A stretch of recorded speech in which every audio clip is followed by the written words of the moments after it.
Hey everyone, welcome to a new video. Welcome to my channel. My name is Maaike and today I have a new video for you where I go through my makeup memories cubby. So if you watch my decluttering series and you've seen me mention this part of my collection a few times, and I thought that I would go over this with you. I've also had some comments where people go like, sentimental makeup? What the? Why would you attach emotional value to makeup? It's just stuff.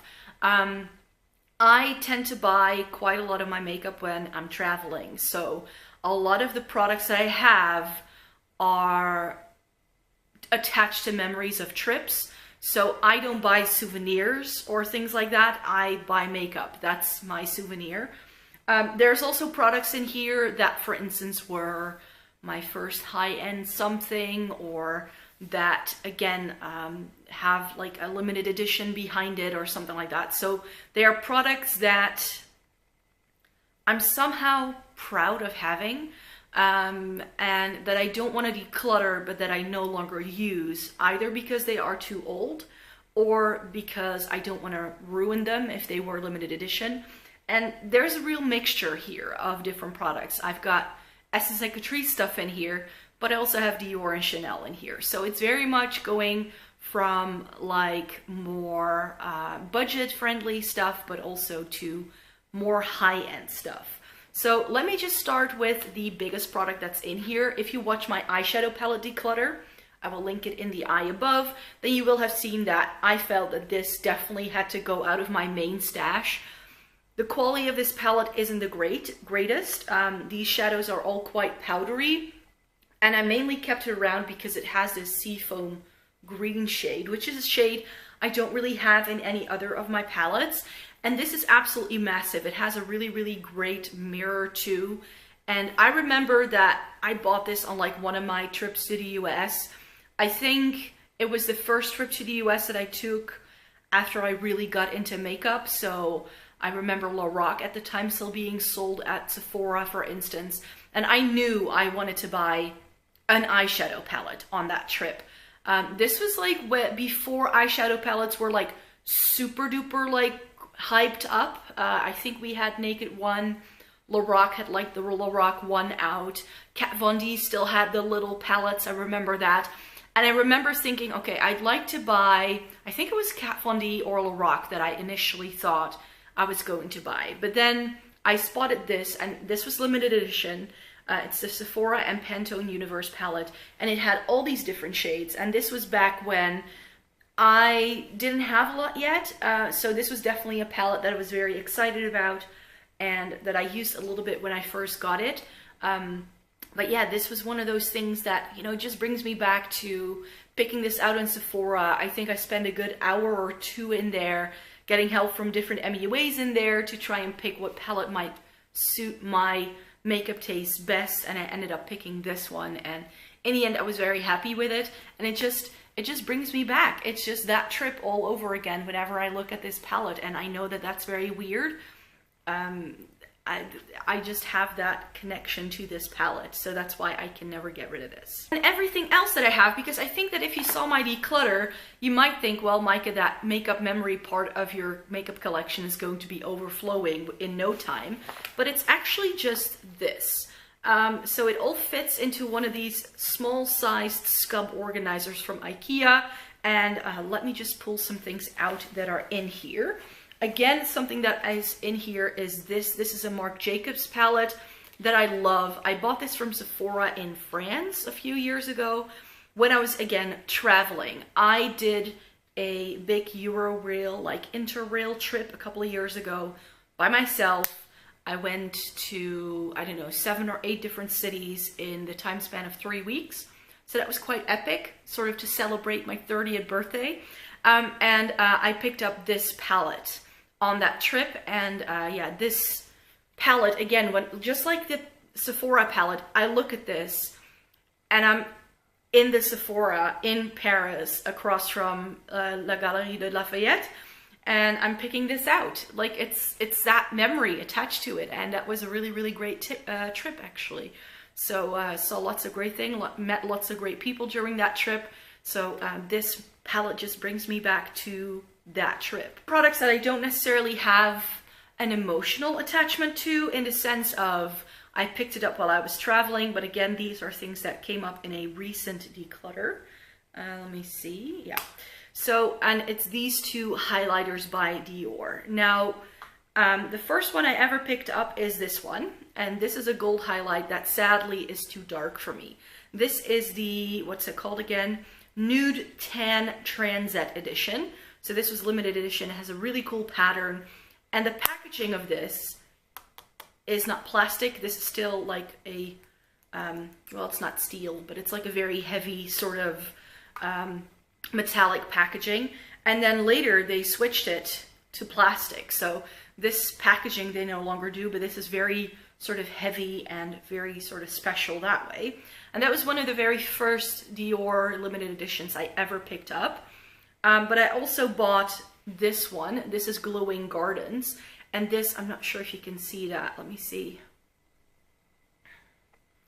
As you can see, it has a really, really lovely pattern in it with like florals and all that. And I just can't get myself to ruin this and use it and then use it up and ruin the pattern, because this is just a special limited edition, I feel. And it's also a little bit like too pale pink for me, and I have other pink highlighters of the same shade that I like better. So that's why I wanted to move this in this part of my makeup collection. I have another Dior product in here, and this is one that I already decluttered a while ago. Oh, the name is rubbing off. This is the Nude Shimmer Blush, and this was also a limited edition. Ooh, may not blind you there. This is a really nice pink tone blush, but again, I've had this for quite some time.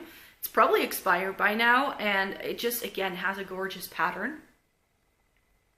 Look at that. It's just stunning. And I just, again, didn't want to ruin this pattern, which is why it ended up here. Right, so now we're getting to a Too Faced product. I've got some Too Faced in here as well. We used to have Sephora here, so I think 7 years ago. I'm not sure how long it's been, but we used to have Sephora here. They left, but at the time that we still had Sephora, I bought this product by Too Faced. This is the Candlelight Softly Illuminating Translucent Powder. It is a setting powder, but it has sparkle in it, which is why I ended up not using it up, but I've actually used this quite a bit. It's like just a pale powder, and it actually could work as a highlight, but since it has sparkle, I don't really use it all that much. But in the end, the Candlelight highlighter turned out to be like a cult classic, and I still have this in my stash. This is just the older style that they used to do. But yeah, it's a really good product. Just I didn't really like the sparkle in it. And the same went for this. This is the Too Faced bronzer in Snow Bunny.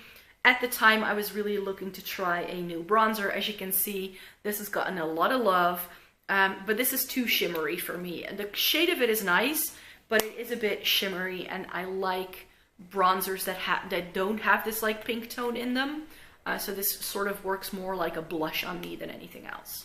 I have a Chanel product in here as well. This is a limited edition blush. Again, this is Sun Kiss Ribbon. Again, the reason why this ended up in here is because I didn't want to ruin the packaging. So I maybe only use it once or twice. Let me show you. So there you have the pattern on the blush. It is really stunning. It's a very stunning blush shade as well. But yeah, I just can't get myself to ruin this pattern.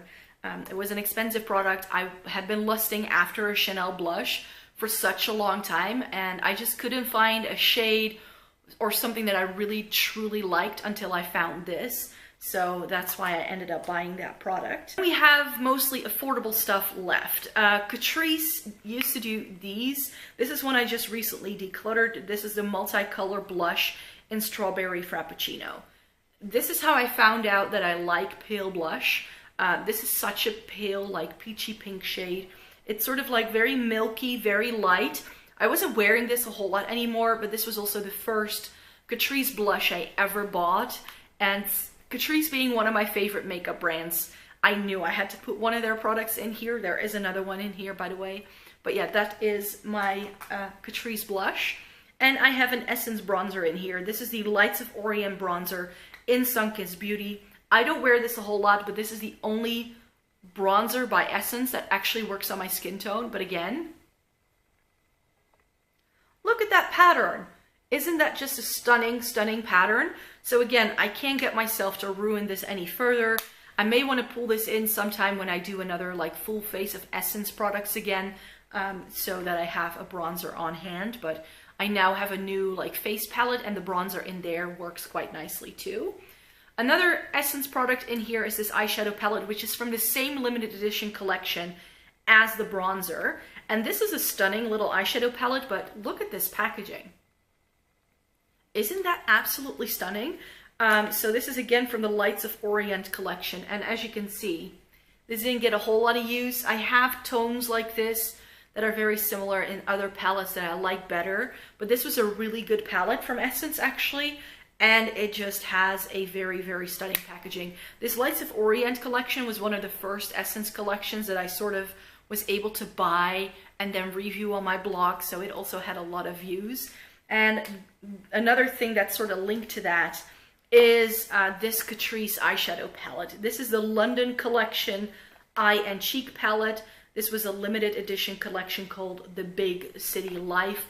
I think they had a Sydney edition. They had several editions. And I, of course, had to have the London one. I love the design of this, and I kept everything intact. It's got 2 blushes and then 6 eyeshadows. The quality of this was never the best, but this was one of the first, again, where Lights of Orient was one of the first Essence limited editions that I could get my hands on. This was the first like Catrice limited edition that I was able to find and then put to the test for my blog. So that's why this palette is a little bit special. Got 2 more products for you, and they are both by Benefit. Benefit used to be my go-to makeup brand. I used to only, especially when I first started out, like 75% of my collection was Benefit products. I've since tried more and know that they do some really, really great products. There's a couple of Benefit products that I absolutely love. But these, again, sentimental value. This is no longer being made, which is why this is in here. And this is also from the time where the lid simply lifted off. Much better, in my opinion, than the flaps they do now. And this is their Georgia powder. And I used to use this as a face powder, and that's also what it says on the back. For a fresh complexion, lightly sweep this cheerful peach powder on your face, and this has a big dent in it. It has a little bit of shimmer, which is why I ended up no longer using it. Just like the Too Faced one. For some reason, a lot of face powders a few years ago came with shimmer.